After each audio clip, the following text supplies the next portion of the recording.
La función pública se ha soliviantado precisamente después de este acuerdo que han firmado patronal y sindicatos. Hace semanas que la justicia, la inspección de trabajo, los médicos, los bomberos están siguiendo las protestas y ahora, después de esa firma, el sindicato CESIF, que se descolgó de la subida salarial que pactaron comisiones y UGT con Hacienda, reclama que se revise el acuerdo.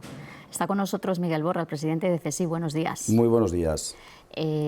¿Les ha enfadado especialmente que se firme este acuerdo o ya venían reclamando la revisión? Bueno, realmente lo que nos enfada es que hoy cientos de miles de empleados públicos y sus familias se sienten abandonados y maltratados por nuestra patronal, que nuestra patronal es el Gobierno. Y estamos viendo como la patronal de la empresa privada pues firma una subida salarial que va a ser un 60% superior a la que nuestro patronal firmó con Comisiones Obreras y UGT, y que CESIF se desmarcó totalmente. Vamos a ver si le parece, Miguel, una comparativa de cómo ha quedado las dos subidas, la que han pactado Comisiones y UGT en el sector privado con la que cerraron en el sector público.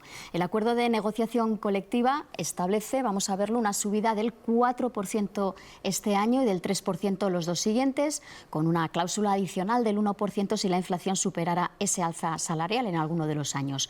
El acuerdo para los empleados públicos, lo ven al lado, quedó en una subida ya el año pasado del 3,5%, de 2,5% para este año y de 2% para el año que viene. Podría elevarse medio punto más esa subida dependiendo sí de unas condiciones, si el IPC sube más, si el PIB no crece tanto, unas condiciones un poquito más complicadas que la cláusula que han pactado patronal y sindicatos en la privada.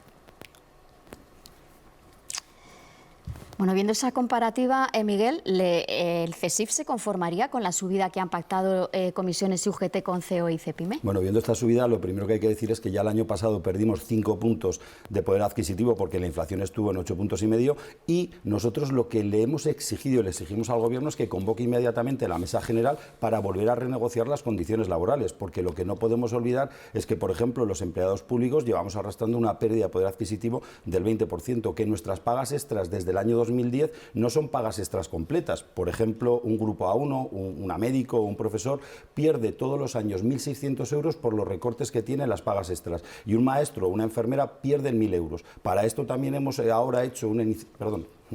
Pero digo por separar. Estamos, por un lado, hablando de la subida de salarios y, por otro lado, están reclamando esos 30.000 millones que, bueno, en medio de la crisis de la gran recesión se requisaron, vamos a decir, ¿no? A los empleados públicos se les retiraron, bueno, para ajustar las cuentas. En cuanto a la subida salarial, por un lado, esa iniciativa que han presentado para reclamar esos 30.000 millones de euros en el Congreso, ¿qué perspectivas reales, Miguel, cree que tiene de salir adelante? Bueno, en primer lugar, estamos convencidos que la Mesa del Congreso va a aceptar el trámite de la iniciativa legislativa popular. Vamos a recoger muchas más de ese medio millón de firmas que es exigible, y lo que los ciudadanos tienen que saber es que desde el año 2010 arrastramos lo que entonces era una medida extraordinaria por la situación económica que pasaba España, se ha convertido en algo estructural, y llevamos 13 años con recortes en las pagas extras, más de 2 millones de trabajadores públicos. Unos recortes que se traducen en que el Gobierno nos ha requisado desde el año 2010 30.000 millones de euros. Entonces nosotros lo que le exigimos al Gobierno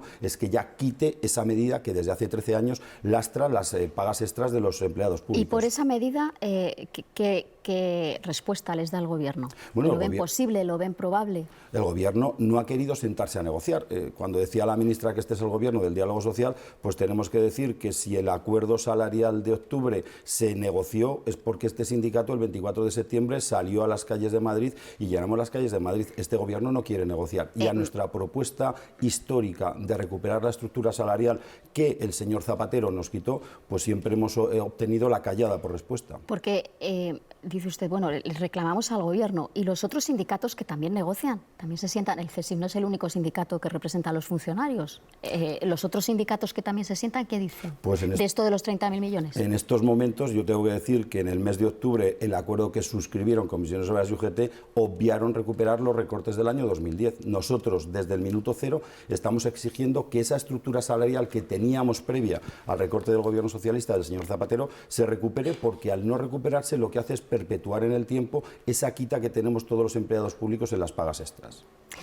Si se consiguen esos 30.000 millones, recuperar esa paga extra, ¿se conformaría con la subida que ya hay pactada? ¿Eso compensaría? Vamos a ver, eso lo único que hace es acabar con un mal endémico que teníamos desde hace 30 años, es decir, es recuperar algo que teníamos los empleados públicos y que se nos quitó en el 2010. Seguimos acumulando una pérdida de poder adquisitivo muy importante. Indudablemente, si consiguiéramos recuperar la totalidad de las pagas extras, pues supondría un avance, un paso adelante.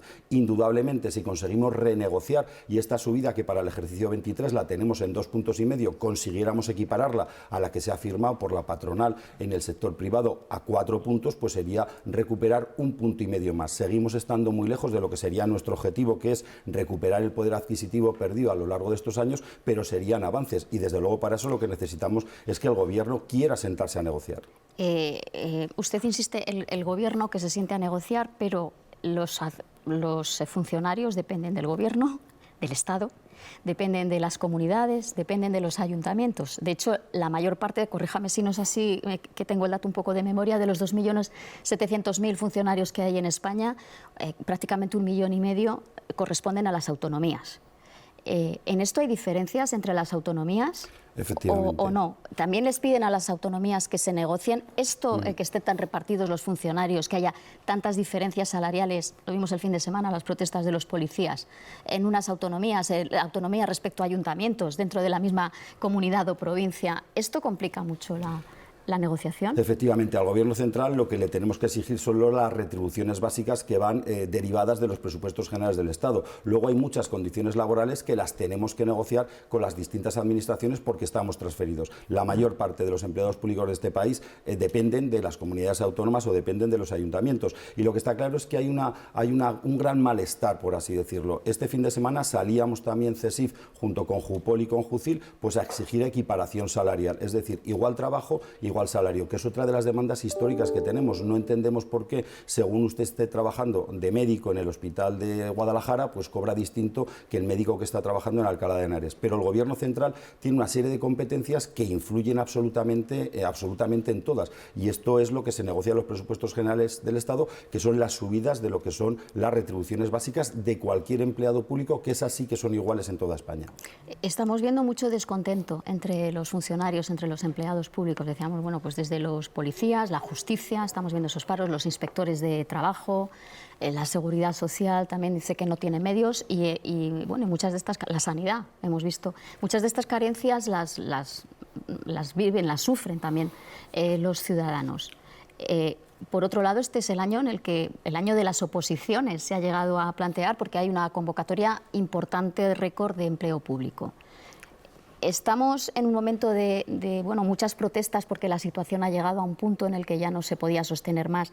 ¿Y estamos en el camino con esas oposiciones de renovar personal, de reforzar personal o no? No, las oposiciones lo único que van a conseguir es acabar con la precariedad laboral que hay en la administración pública. Más del 25% de la plantilla de las administraciones públicas, en términos generales, son personal que no tienen la plaza en propiedad. Las oposiciones no van a crear nuevo empleo público, sino lo único que van a hacer es acabar con la precariedad, es decir, conseguir que la inmensa mayoría de las personas que están ahora inestables en su puesto de trabajo puedan tener un puesto de trabajo estable, pero en ningún caso van a implicar incrementos de plantilla. La plantilla es uno de los grandes problemas que tenemos. Bueno, lo mismo que puede pasar en esta casa, que estamos viendo como hay jubilaciones, etcétera, que no se cubren. Eso es lo que está pasando, por ejemplo, en la seguridad social, eso es lo que pasa en trabajo, eso es lo que pasa en la sanidad. Es decir, no tenemos las plantillas suficientemente dimensionadas para lo que nuestros ciudadanos necesitan. Y eso genera un malestar laboral, pues porque vemos que no llegamos a poder atender a los ciudadanos. Imagínese usted un trabajador de seguridad social que ve que no puede atender, que no puede conceder una prestación,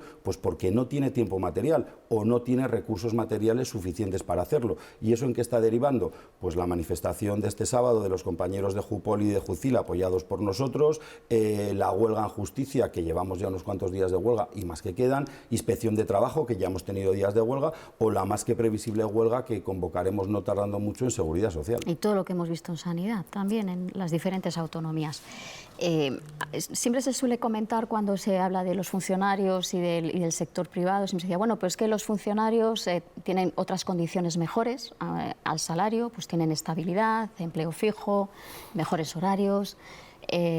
Ahora con la reforma laboral, que ha mejorado mucho los contratos indefinidos en el sector privado, vemos un poco el contrasentido de que es en la administración pública, donde hay más temporalidad. Y especialmente en las comunidades autónomas. También en esto le insisto, ¿no? Que también hay diferencias. ¿Ahí qué solución plantea el CSIC para acabar con esa temporalidad, para acabar con los interinajes? Porque también esto entre los mismos empleados públicos hay mucha pelea sobre quién tiene que acceder a los puestos, si estaba interino unos años, si no. Lo estamos viendo especialmente en los cuerpos de élite.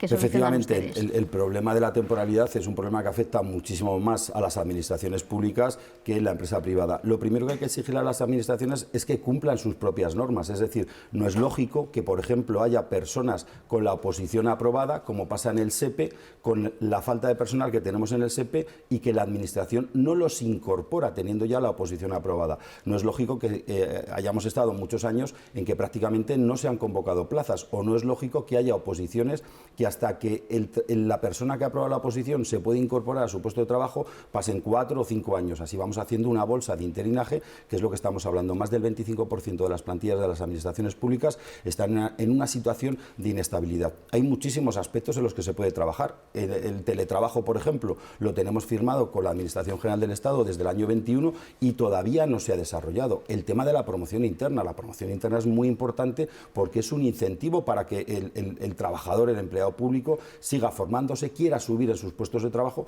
Pues vemos como un acuerdo que hicimos también con la Administración General del Estado, pues no lo están cumpliendo, ¿no? Y lo mismo podríamos decir de las distintas administraciones. Lo que necesitamos es tener enfrente a políticos que crean de verdad que la administración pública está al servicio de los ciudadanos y que no se utilice como arma arrojadiza. Ahora hemos visto en campaña electoral, que por cierto nos gustaría que se hablara más de los empleados públicos en campaña electoral. Creo que con estas protestas que hemos hecho desde el sindicato hemos conseguido centrarlo allí, pero hemos visto como políticos piden, por ejemplo, un pacto para la sanidad. Nosotros llevamos diciéndolo hace años, un pacto por la educación, hace años. Tenemos que conseguir la mejor educación, la mejor sanidad, la mejor justicia, independientemente del partido político que nos gobierne. Miguel Borra, presidente del CSIC, muchísimas gracias por venir al canal 24 Horas. Te esperamos otro día. Gracias, buenos días.